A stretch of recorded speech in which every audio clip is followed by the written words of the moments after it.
Hello. You'll fix that for me? Hello, everyone. Happy Monday.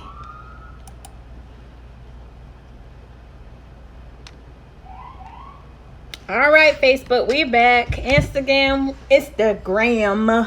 we are back. Let me drink something. We are here. Tongue tied. All right. And it's Monday, and we're excited to see everyone.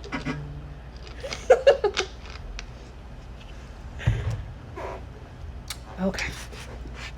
Hello, Chrissy. Who else we have? Kadeem. I think Kadeem has been riding with us for every single episode, which is amazing. We on episode 6. And he has been rocking with us. He's a day one. Day one. Yeah. That's awesome. All right. Since we stopped and starting back up again, we're just going to give everyone a minute or two to get back with us. Happy Monday. Hope everyone is good. Mm-hmm. What is it? It's already August 17th. The year is flying by. Wow. How Where did the time go? Yeah, it's too much. It's too much. How are y'all doing out here in these COVID streets? Yeah. Hope you're staying safe. Yes. Yes, it is. All right. Probably just like one more minute. We don't want to hold you long. We don't want to hold you long. We're doing good. Good. Very good. Cannot complain. My only complaint would be it is hot. This heat is nothing nice. And then the rain is even worse. That's my complaint in life right now. That's Florida. Yeah. This is my official year back. Was last week. Oh, wow. Yeah, my 1 year back. I would have completely missed it had my job not gave me, the year anniversary thing. Wow, so. It's been a year since you've been back? Yes.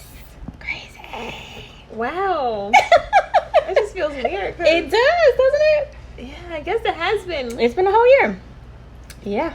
And look at all these great, wonderful things in 1 year. So, it'll probably we can touch on that a little later with counseling and developing good counseling goals for yourself with your therapist / counselor. So, yes, that's good. I love the rain, but now I'm tired of it. It's been raining every day. I'm trying to tell you, a few months. It's too much. And then what makes me mad about the rain is you think it's going to make it cooler, and then you go out and it's just as hot, or it's that muggy. Mm-hmm. I can't. I'm sick of getting wet because I don't never remember to have my umbrella with me. It's just too much. All right. So let's go ahead and get started. So episode 6, we are going to kind of do a little backtracking and talk about counseling in general, what counseling is, what counseling isn't, if you are looking for a counselor, how you could go about doing so, and then talk about what you can expect from a counselor / therapist. I go back and forth. So if I use the word therapist or if I use the word counselor, for me, it's the same exact thing. I tend to lean on saying counselor more just because license-wise, counselor is used in our title versus therapist. But when I say it or when you hear people say it, usually it's the exact same thing. So I think it would be good for us at some point to touch on the differences in the modalities, because I'm mental health and then you are social work. So there are some differences when that comes into play. So we can you can talk about how yours is, because I have no clue. And then I'll talk about the mental health side of it. When it comes to the terms as well as the counselor and therapist, another one is clinician that you hear a lot in like the mental health world. I think you can, when you're licensed, people call you a clinician as well. It's like a therapist / yes, an official title. Are y'all clinicians as well? Oh, okay. I think it's just it just sounds nice. It just sounds nice. So, you'll hear us throw out terms, and hopefully, I know for me, I'll try to be mindful that I kind of break it down and not just throw out certain terms. And of course, Ariel will do the same. But just want to introduce ourselves real quick for anybody that we might have on here new, or if people have been involved in previous episodes and may have missed the beginning where we introduced ourselves, but then also because we're talking about counseling today, we wanted to do a little bit more thorough, kind of giving a little bit more background about ourselves. So you want to go first? Sure. Okay. So I'm a licensed clinical social worker. Heather is a licensed mental health counselor. They're kind of similar as far as counseling goes. I think our backgrounds are different. Social work is kind of more focused on person as a whole, and it's not always focused only on therapy, right? And I think with mental health counseling, we focus a lot more on the therapy and that one-on-one. Definitely. That's what I would say about those two. Like we do more also like community outreach, like community work, things like that. Yeah, we're not out in the community. Yes. So it's like a range of different things. When I think, and correct me if I'm wrong, so this might be a little learning lesson for me too. When I think social work, I also think of a case management component that we necessarily don't always do in mental health. Okay. Because my day job is being a case manager at a hospital, so that is another option as well. So yeah. Okay.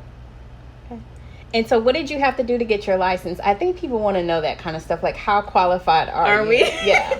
I feel like that's a question that people might have that they might not feel comfortable asking. Okay, so for me, I got a bachelor's degree in social work. It's not necessary, but I knew I wanted to do social work from the beginning, so I did that to start. And then I got a master's degree in social work, which is necessary to get a license in social work. So I did the master's degree at Florida State, and then I graduated and then did the 2 years post graduation supervision with a licensed clinical social worker who's over me. We met like bi-weekly for 2 years, and there was an exam, there were additional courses, other things as well, and like 3 courses.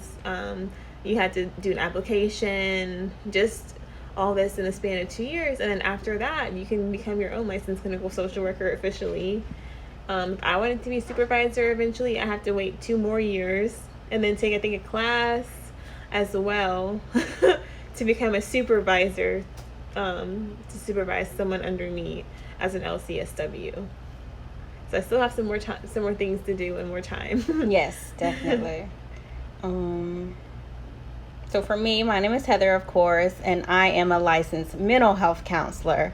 I too got my bachelor's degree because I knew what I wanted to do. So my undergrad degree is from UNF. Hey!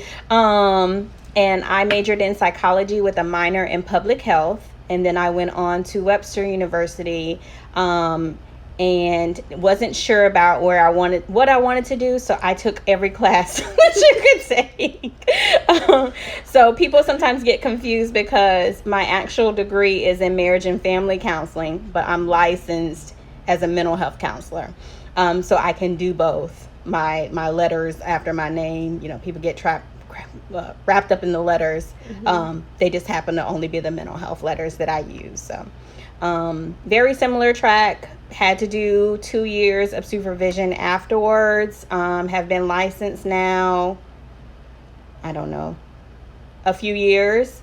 I too want to be a supervisor, so that's the next step for me as well, taking the course that she talked about.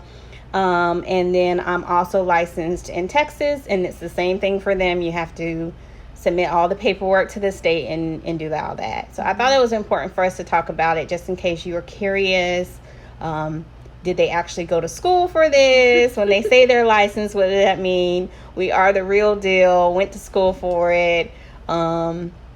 Had to jump through all the hoops with the state of Florida, and it's not easy. Yeah, it's not easy. If anyone is interested in starting a career in mental health or social work, I'm sure I could speak for the both of us. If you have any questions, please feel free to reach out to us on any of the social media platforms, and we would definitely walk you through the process, or just tell you some of the things that we wish somebody would have told us along the way, and just at the very least just give you some encouragement, because it is a journey.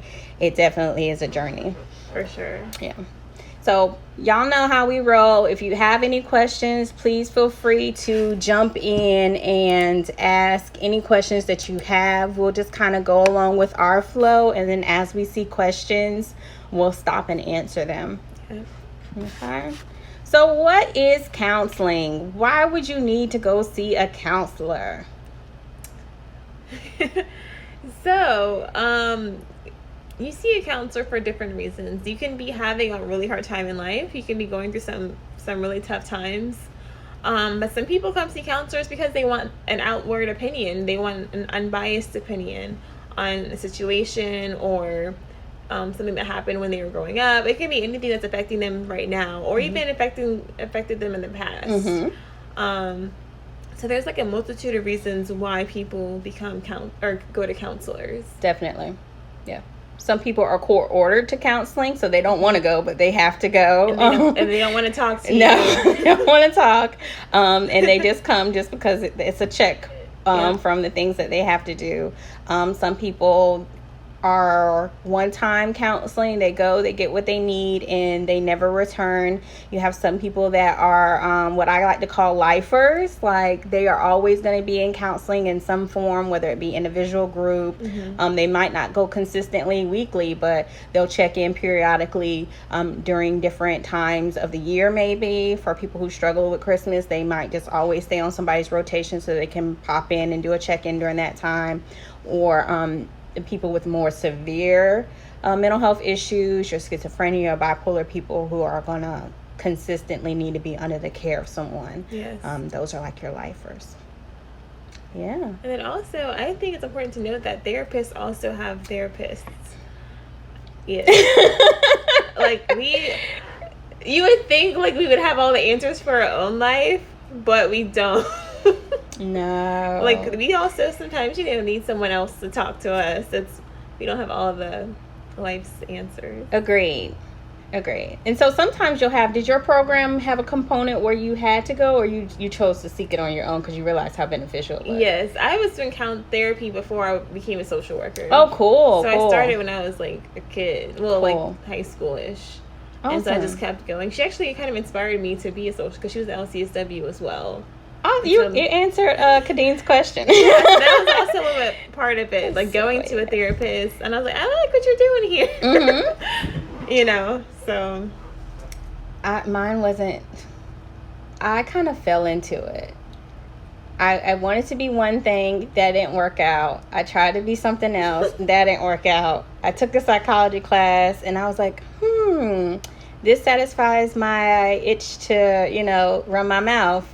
So we're good. I can pass these classes. I'm good. So, yeah. So there's nothing in particular for me made me want to be a mental health counselor. I tell people when I'm being really serious about answering the question, it really just fell into my lap.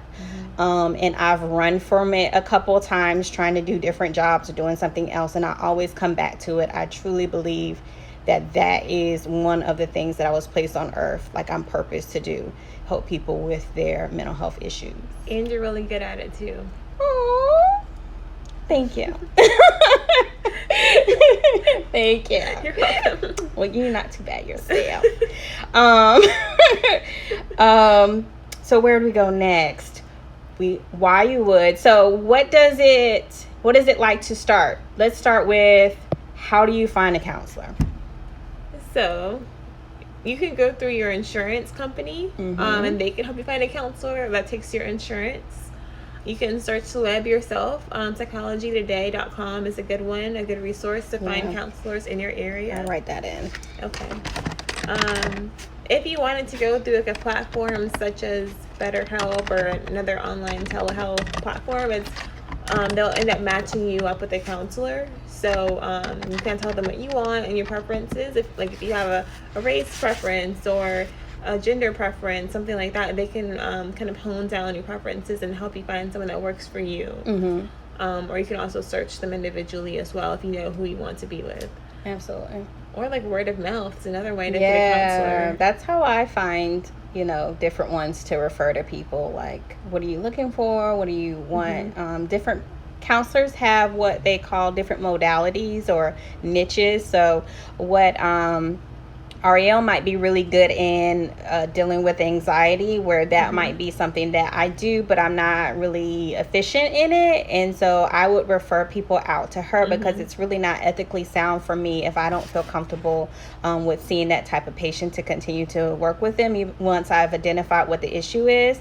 And so you'll have counselors and therapists, clinicians referring to each other based on what the need of the client is. Mm-hmm. Yeah. You mentioned the EAP, like going through your job. I feel like a lot of people sleep on that. So yes. I kind of want to backtrack a little bit and talk about that. Like, if your job offers EAP services, even if you don't feel like you are having like a really, really tough time, mm-hmm. I would suggest that you utilize it just for kind of management check-in sake. It's free to you. Usually you can get anywhere from 6 to 8 sessions. Mm-hmm. So it's just somebody that you can go and kind of vent to, so you're not overworking your friends and family. I think it's just a really good tool if you're dealing with any kind of life issue or change. A lot of us are dealing with COVID right now, mm-hmm. and the differences and how that has an impact our life. So this is probably the best time ever to jump into counseling, because they've kind of opened it up to mm-hmm. so many different ways that you can receive counseling. I know sometimes people will tell me, especially the clients that I'm getting now, I've been wanting to go to counseling for years, but I didn't want nobody to know. So they literally didn't want to get up and like go into an office and have someone see them do that, or wait in a waiting room. And so now that they can do telehealth, their insurance is covering it now, they're like, let me get it while I can. Right. So yeah, I've experienced that a whole lot. That's powerful, because I can see there was a stigma around therapy for a while, and there still kind of is a little bit of a stigma, like an embarrassment almost, but mm-hmm. it's really just a conversation. So mm-hmm. like once we get into like the counseling aspect, like when we kind of talk about what happens in counseling, it's mm-hmm. more so just a conversation. It's not us judging you. Mm-hmm. We're not being biased. It's like it should be comfortable for you. Definitely. It shouldn't be uncomfortable. Yeah. If it's uncomfortable, chances are that the therapist might not be the right fit. Mm-hmm. And there's nothing wrong with that. Everyone is not for everyone. So building that rapport, taking those first couple sessions. If you're doing EAP, you might have to kind of figure it out quicker, because you don't want to waste your sessions trying mm-hmm. to get to know.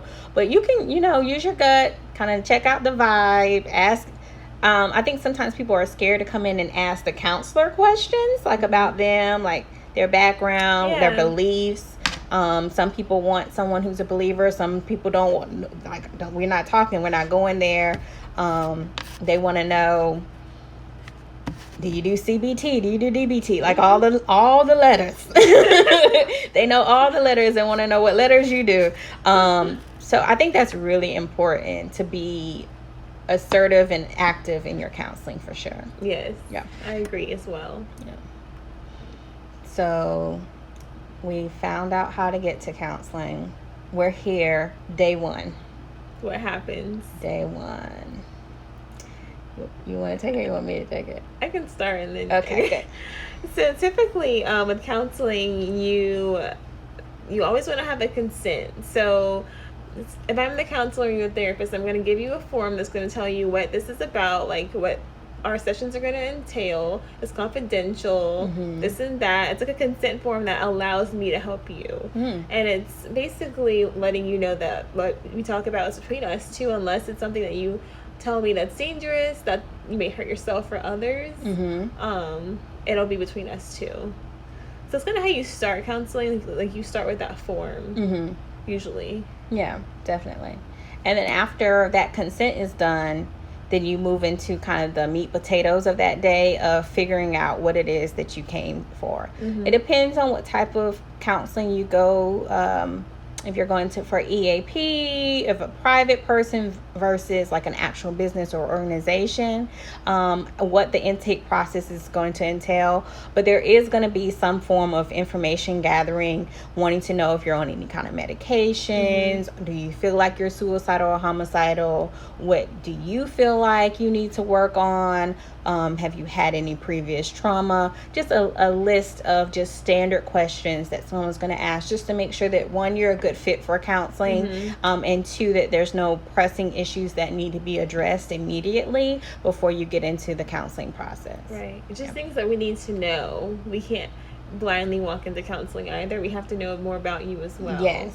Yeah. It's just important. Yeah. And that can be difficult for people, because it's like the first day I'm just meeting you and you're asking me all my personal business day one. And so there's really not an easing into it, unfortunately. So a lot of counselors, they'll do it in paper format to kind of lessen the blow of, I guess, the questions. And so you can just fill them out and just hand them to the counselor versus having to say things out loud. Right. Yeah.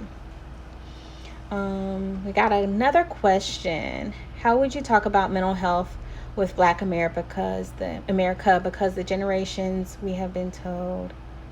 Ooh. Good question. I will say, I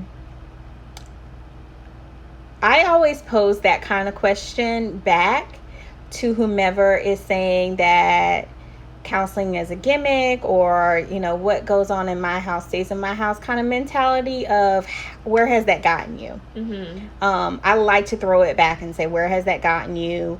Does it benefit you to do that? What's the worst that can happen? How do you know unless you try? Those kind of things, because at the end of the day, usually, I hate to do blanket statements, but for the most part, I don't know anyone who has absolutely not benefited from counseling at all. Right. And some people think that you have to have this huge traumatic event or whatever. Like, just life in general can be stressful. Day to day. Yes.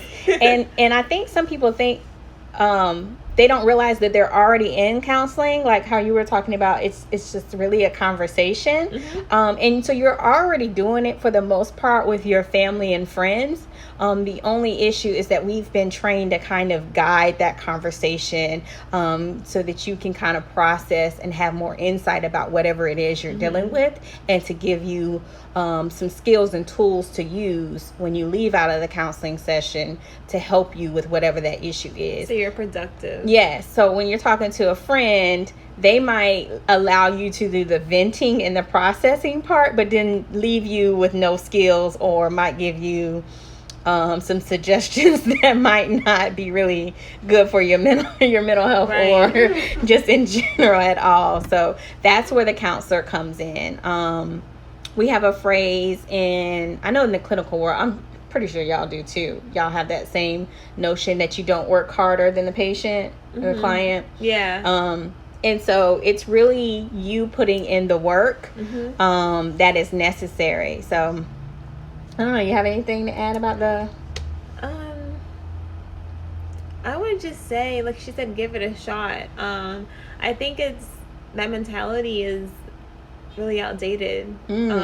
I feel like when you say keep it in the house, or what happens stays in here, I can see that for some situations. When it comes to like breaking generational curses and like breaking chains of like just traumatic things, like you have to talk to someone about this, or else it'll keep continuing. Yeah. It can be something simple as like saving money, or being good with your money. Like that can be something that your family's just been bad at. Yeah. And then you want to change this for yourself, but your family's saying, oh, don't go tell anyone about our problems, but like you want to get better. Yeah. And so, I would say seek therapy, or, just for something like that. It doesn't have to be anything super, Yeah. And then, and it's confidential. I think some people just brush over the confidential. They brush over that you don't have to name names, so you can come and have a whole issue with surrounding a relationship or a job or whatever, and process that with someone, and you don't never have to disclose who the person is you're talking about or the job. Names. So you don't have to disclose every nitty detail in order for the process to work. Of course, the more open and honest, authentic you are, the better it is, but it's not 100% necessary. Right. I agree. If someone is wanting to do counseling through the foundations, what step would they take? So we have really streamlined the process for counseling for the foundation, because we don't want anyone to feel like they have to jump through hoops in order to receive counseling services. So first and foremost, we've taken away any kind of fee component or having to look up any directories or anything. We have one number. You call that number and you will immediately receive you will talk to the counselor immediately. So you'll either talk to myself or Ariel, and we try to really meet people where they're at. I like to stress that as much as I can. Like, we're meeting you where you're at. So if you are not a big phone person and you just want to text to communicate, to set things up, we're fine with that. We provide email addresses so that we can communicate through email, and it's just, what time, what date, what modality you want to use in order to communicate. When I say modality, I means if you want to just do a session through just straight texting back and forth with each other about whatever you're going through, if you want to pick up the phone, if you want to see us face to face through Zoom, we really don't care. We just want people to be served. So literally just picking up your phone or texting that number, and one of us will be in touch with you. And it will be one of us that talks to you and that does the therapy. So absolutely. So we did. That's good. I'm glad you made that clear. So you do get it's not you're gonna get thrown into somewhere else with other people. You literally get talk to us. I know a couple of you are like, am I really talking to you? Like, it's really me. So if you get a text back saying, hello, this is Heather, it's really me. If you get a text back from Ariel, it really is her. I promise you. Yes. Yeah. Good question. Okay. And so we've talked about the first day. Let's kind of talk about different types. You're welcome. So sometimes people think that it's only I'm just coming and sitting and talking to this one person, and yes, that's true for the most part, but there's actually a lot of different counseling services. And actually, like with TAP, we originally started off with group services, but with COVID, we had to stop that and switch over and figure out a way that we can still meet people's needs. So that's where the individual therapy came into play. So of course, we have your traditional individual counseling, when you meet with a counselor, therapist, one-on-one to work out whatever the issue is that you need help with. Also, there are couples counseling. So you have people who specialize in couples therapy, marriage, premarital counseling. And then you also have family counseling services, and then group counseling. Yeah. The family counseling sometimes can involve, like, the child is the patient, but then the parents come to kind of learn like parenting skills. So sometimes people think that falls in a different category, but most of the time they'll lump that into family counseling too, because when one person, how did I hear it before? Basically, the saying is, when one person in the family is hurting, we're all hurting, and so we come together for the common good of that person. Yes. Yeah. And group counseling can be, usually it seems to be people with like a certain similarity. So whether that be group counseling for like alcoholism or domestic violence, typically they all like share this common bond, like this common topic, so they can kind of relate with each other and offer feedback, advice. The group, like for us in that situation, like we would be there to facilitate the group. We're like the group leader, but we're not really guiding the conversation. It's supposed to be more so the group is their own group, and we just kind of help facilitate in the group counseling aspect. And I think a lot of people like the group because then you get to see someone who is also going through something, and so it kind of normalizes what you're going through, and being able to make those connections. I know people that have been in groups before, and they've made lifelong friends from being able to be connected with someone else that has shared in a similar experience. So yeah. I love groups.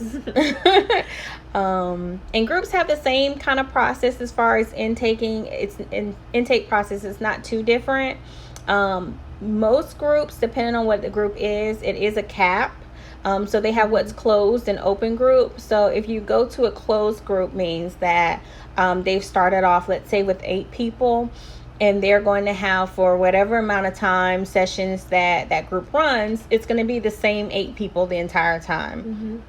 And a lot of people like those groups because they know who's going to come. They get to be very familiar with them. You know who has your story. Who knows your story. A lot of people don't realize that confidentiality still applies in group. So you still have to sign those consents and contracts saying that you understand everything that's discussed, even if it's not your stuff, it's someone else's stuff. You have to keep it confidential. And again, if you disclose certain things like abuse, you're going to harm someone, it still has to be reported. Right. And then you have what's called the open group. And a lot of people, if you've ever been to or familiar with like an AA substance abuse group, those are like your open groups where people can come and go. I might drop in today and then I don't come back for like 3 months or so. And so people can come and go. You have your consistent people, but then you have people who drop in and out. And that group just continues to run for however long. It can be a short 10-week group, or it can be an indefinite group. Like AAs usually they're indefinite. I remember one of my classes in undergrad, we had to go to a group therapy session. So I just dropped into an AA group meeting. It was interesting to see how it runs, and everyone was so welcoming of me being there. Yes. Even though I was a student and I explained that and everything, it was just like a nice environment, and everyone was so supportive of each other and their own struggles and their paths.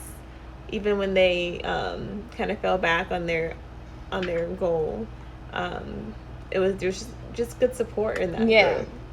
I went to AA group too as a class assignment, and I absolutely loved it. And I thought, and I haven't done it, but I thought at the time, I was like, I'm just gonna pop back in just for like low key. I wanted to go back because it really is. How do you explain it? Like they're, like you said, they're just so supportive and just so positive and just so nice and welcoming. Like it's really nice. I felt myself wanting to get up and like the movies, or it happens in real life, of course, but like get up and share my story, and I'm like, okay, I can't get up and share my story.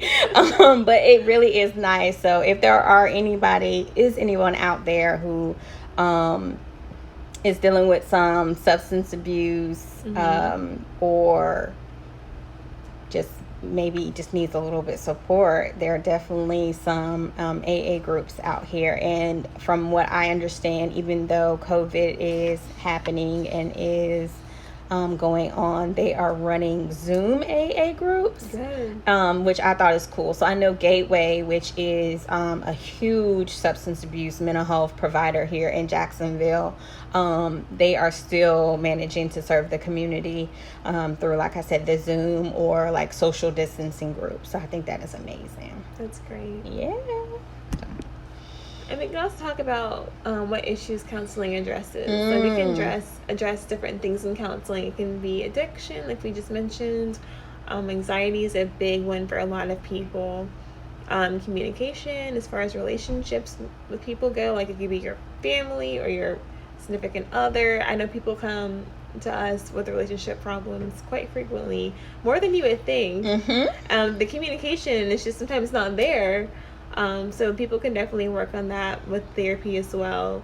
There's, depression problems. That's very common as well. There's some eating disorders. Just different categories of things to talk about when you're in therapy. It can be anything. Yeah. Which one do you think you see the most? Like your top 3. Let's say top 3. I see anxiety the most. Second, depression. third, I would say like self-esteem, maybe. I wasn't thinking of that one, but now that you've said that one, definitely. Because I was going to say the relationship issues, the marriages and couples and stuff, but now that you say self-esteem, definitely. And like confidence, those two kind of go hand in hand. Yeah. I think a lot of people's problems stem from not having self-esteem or having the confidence. So like if they want a new job, go get it, per se. You're preaching. That's just what I found in my therapy with clients. It's like they are doubting themselves. So if we were having like a mini session and I needed some self-confidence, since that's the one you say is the most, what would be like something that I could do to jumpstart that? Just one task you could do is write words of affirmation to yourself. Okay. You can make like put on. So you just used a big word. I don't know what affirmation is. Words of affirmation is something that like basically you're telling yourself is good about yourself. I'm smart, I'm pretty, I'm healthy, I'm strong. Things like that. Affirmations are words that are positive descriptors of yourself, or positive, yeah. Oh. So, like, if you were to write, like, words of affirmation on a sticky note and put it on your bathroom mirror, each morning you can wake up and see, like, you wrote to yourself, like, I am strong, I am capable, things like that. Just to kind of get your mindset thinking a little bit differently. Definitely. I'm teasing you, but that's really a go-to of mine as well. Definitely the words of affirmation. Mm-hmm. What do y'all suggest for parents who are feeling overwhelmed working from home? I'm gonna let you take this one. Ship them away. No, no, I'm just teasing. I would suggest, and this, I know this is asking specifically for the parents, but this is anyone who is now working from home. But yes, for the parents, try to have a schedule as much as you can. I know people are getting kind of lax as far as wake up times and eating times. So my number one suggestion would be create a schedule. If you can mimic as much as you can the schedule that your children were already on, I would highly suggest that, and fight against that wanting to sleep in a little bit or just kind of letting things flow. The more you can keep children consistent and on a schedule, the better well behaved they are. Keep that nap in there, whatever meals and snacks that they would normally typically have. Try to keep all those components in your day. And then also, secondly, I would say if you have children that are homeschooling, to set an environment that is conducive to them learning. So if you have the ability to have them a little desk or just a little area, it doesn't have to be anything fancy, but somewhere where that's the designated learning place for them. That's better. And then clearing out distractions. So their room with all their toys might not be the best place. The living room, but if the TV's going, that might not be the best place. So having a designated space and designated times that we're going to focus on school, with also thinking about having breaks. I think some parents are struggling because they want the child to just hurry up and run through whatever all the studies are, and the children are just getting antsy from just sitting at the table or whatever pad they're on. So having breaks you could just get up and do some jumping jacks, or we're going to have 15 minutes of listening to music, or let's stop and have snack time, or read a preferred book, just something to kind of break up the monotony of just being in school at home all day. But for the parents, I highly suggest figuring out a time where you can have some you time, even if it's just 5 minutes. You have to try to find a way to carve out that time for you, whether it be before they get up and moving, or once you get them in bed, or if they have nap times in the middle of the day. I know some of us, we want to try to sleep when they sleep. And then so if self-care for you is actually sleeping and that's where you can kind of recharge, then by all means. But if self-care is, listening to some music or meditating or watching TV, like try to get it in whenever you can. And I would highly suggest, like I said, at least for 5 minutes. The more you can do it throughout the day, the better, because you're going to need that kind of self-care recharge. If you're constantly pouring in your cup and you're not pouring into yourself, pouring out your cup to your kids and not pouring into yourself, you're going to feel like you're running on empty, especially for the parents who are just not used to, you did not go to school, you had no ambition on being an at-home parent, and especially for the parents who you're still having to work too. So you not only are your kids being homeschooled now, but you're working for home. And I've heard a lot of parents struggle with that because they're like, I can't do my work and their work and be a teacher and all that. So that's where I think having the consistency of a schedule really comes in, where everyone, okay, mommy's logging in, you're going to sit and you're going to do your work. And then, going from there. Mm-hmm. Yeah.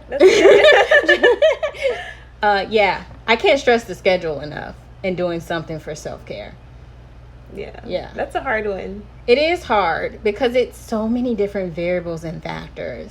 Mm-hmm. Like not everyone may have a quiet spot for yeah. their baby to get to do their homework. And I saw something really creative on, was it yesterday? Yeah, because I haven't been on Facebook today. So I think it was yesterday. Someone went, I don't know where they went, but they got just some plain old whiteboards, and made a partition kind of situation for their child. Actually, it was multiple children. I think she had maybe 3 or 4 children. Wow. And she, it wasn't anything fancy, but she had on one of the little walls of the partition blockade. So I'm assuming she has them at the kitchen table, and she can't separate them. So that's how she decided to separate them so they could stay focused on their little stuff. You know what? It's kind of like when you take your exams back in the day and you had to put the dividers in between. Yes, exactly like that. So she has whatever that particular child's name is, and I guess she has it color coded for whatever their favorite color is, their schedule. That's a good idea. Yeah, and I was like, oh, that's so brilliant. So you kind of got to get creative. Pinterest will help you out, and I think just going on Facebook and asking other moms, other parents, what are they doing, what are they trying. I think this is one of those times where it's going to take a village, and that it's going to be very unrealistic for any parent to think that they're going to get through a whole entire school year alone without the support of others. And it could be as simple as I can just call up my friend and be like, these kids today, it was difficult, and then that just be enough to get me through to the next day. For some, it might be, okay, I'm tapping out, tag, you're it, today you're the teacher. Right. Yeah, so it just really depends on your household, your family structure, what it's going to look like. Yeah, that's a really good question. That's a hard one. I had to work for that and dig for that. All right, so any other questions? Did we go along with all the... So probably need to talk about termination. I was just thinking that. I was like, should we touch on termination? Yeah, so we'll touch on that real quick, and then if we'll close out if we don't have any more questions, because we don't want to keep you long. But definitely, counseling doesn't last forever. I have to say goodbye. Yeah, at some point, it's no longer healthy if you just stay in counseling.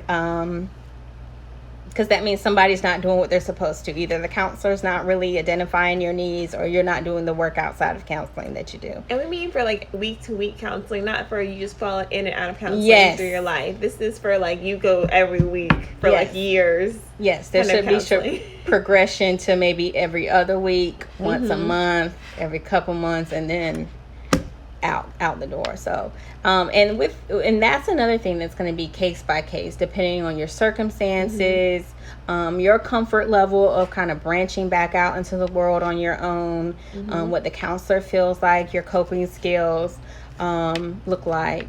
And some techniques as far as counseling are only meant to last 6 to 8 weeks. So it's supposed to get the job done per se in about 2 months if it's done right. So it just depends on what you and your counselor discuss as far as what you want to get done.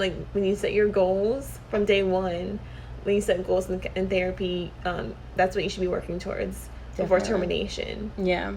And if it's too early, we won't force you to get out of counseling or anything. But when it is appropriate for you to be terminated or to terminate, like, we'll let you know. Like, I think that you are okay on your own. You know, something like that.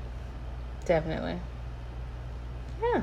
It can be hard for the counselor too. Like, I find myself having like clients that I really like, and I'm like, I don't want you to leave me. Yes. I'm sitting there like, yeah, I love talking to you too. Yeah. You definitely get your favorites or have your favorites. All right. So before we end, and actually that last question was perfect because it kind of segues into what we have going on. So this Wednesday, everyone say this Wednesday. This Wednesday. There you go. At 7 p.m. 7 p.m. We will be going live on Facebook, the Chasity Taylor Foundation's page. And we will be doing another giveaway. Yay!